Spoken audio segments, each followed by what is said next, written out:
एक बार एक कंपनी के मालिक ने अपने मैनेजर को एक छोटी सी गलती होने पर बहुत खरी खोटी सुनाई। मालिक की बातें सुनकर मैनेजर को बहुत गुस्सा आया, लेकिन वो अपने मालिक से कुछ कह भी नहीं सकता था। मजबूर जो था, और अगर कुछ कहता तो उसकी नौकरी चली जाती। थोड़ी देर में जब उसका गुस्सा शांत नहीं हुआ तो वो मैनेजर गुस्से में ही अपने मालिक के केबिन से बाहर आ गया और बाहर आकर उसने अपना सारा गुस्सा अपने स्टाफ वालों पर निकाल दिया। अब बिना वजह डांट पड़ने की वजह से स्टाफ वालों को भी गुस्सा आ गया, लेकिन वो भी मजबूर थे। वो भी उस मैनेजर से कुछ नहीं कह सकते थे। लेकिन अब स्टाफ वाले अपना गुस्सा किस पर निकालते? वो तो आपस में एक दूसरे से लड़ भी नहीं सकते थे, क्योंकि उन्हें तो आपस में मिलकर ही काम करना है। तो सारे स्टाफ वालों ने घर जाते वक्त अपना गुस्सा किसी न किसी बात को लेकर गेट पर खड़े वॉचमैन पर निकाल दिया। किसी ने उसे भला बुरा कहा तो किसी ने बेकार। अब स्टाफ वालों की ऐसी बेवजह बातें सुनकर वॉचमैन को भी गुस्सा आ गया। अब वॉचमैन अपना गुस्सा किस पर निकाले? तो हुआ यूं कि जब सारा स्टाफ बाहर निकल गया तो वॉचमैन ने गुस्से में ऑफिस का ताला लगाया और घर आ गया।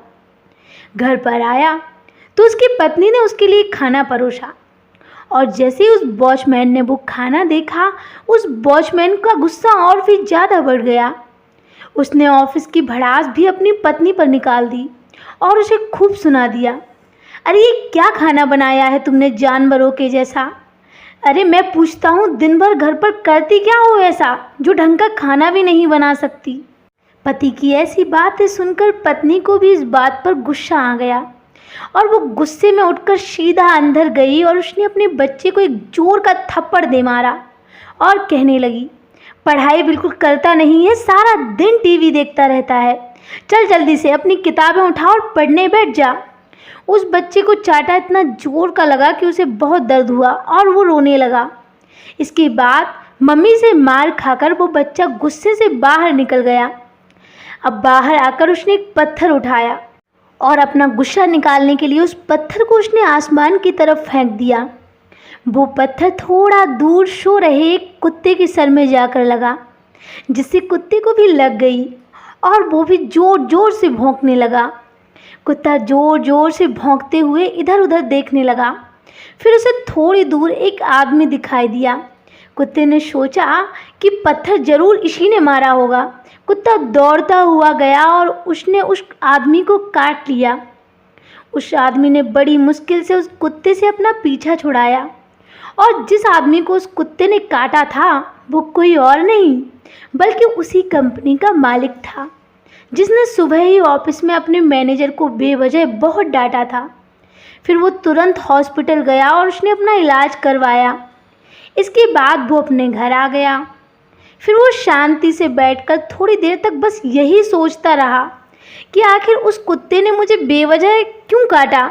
मैंने तो उसका कुछ भी नहीं बिगाड़ा था, और रोज़ तो वो मेरे पास दुम हिलाता हुआ आता था और मैं उसके ऊपर प्यार से हाथ फेरता था। लेकिन आज इसे ऐसा क्या हो गया था जो इसने मुझे काट लिया? फिर थोड़ी देर बाद उसे अपने ऑफिस की ही कहानी याद आ गई कि कैसे उसने भी आज बेवजह अपने मैनेजर को कितना भला बुरा कहा था, और शायद ये उसी के कर्मों का फल है जो उसने आज ऐसे भुगता है, और उसे अपनी गलती का एहसास हुआ। तो दोस्तों, जाने अनजाने में हम ना जाने कितने लोगों के साथ बिना वजह गलत व्यवहार करते हैं, जिसकी वजह से दूसरे परेशान होते हैं और कितनों का बहुत नुकसान हो जाता है, और हमें तो इसका अंदाज़ा भी नहीं होता, क्योंकि हम तो अपनी मस्ती में ही जीते हैं। पर ऊपर वाला सब देखता है, और वो हमारे कर्मों का फल किसी न किसी तरीके से हमें ज़रूर देता है।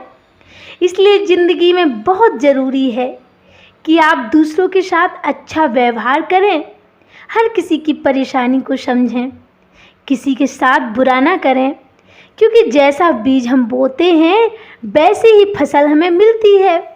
आप जैसा दूसरों के साथ करोगे वो किसी न किसी रूप में आपके पास लौट कर आ ही जाएगा। फिर चाहे आप किसी को नफ़रत दें या फिर प्यार, ज़िंदगी को बिना लड़ाई झगड़ों, बिना नफ़रत के भी जिया जा सकता है दोस्तों। किसी को गुस्से से समझाने से बेहतर है कि उसे प्यार से समझाएं। हमेशा याद रखें, अच्छे कर्मों से ही इंसान महान बनता है।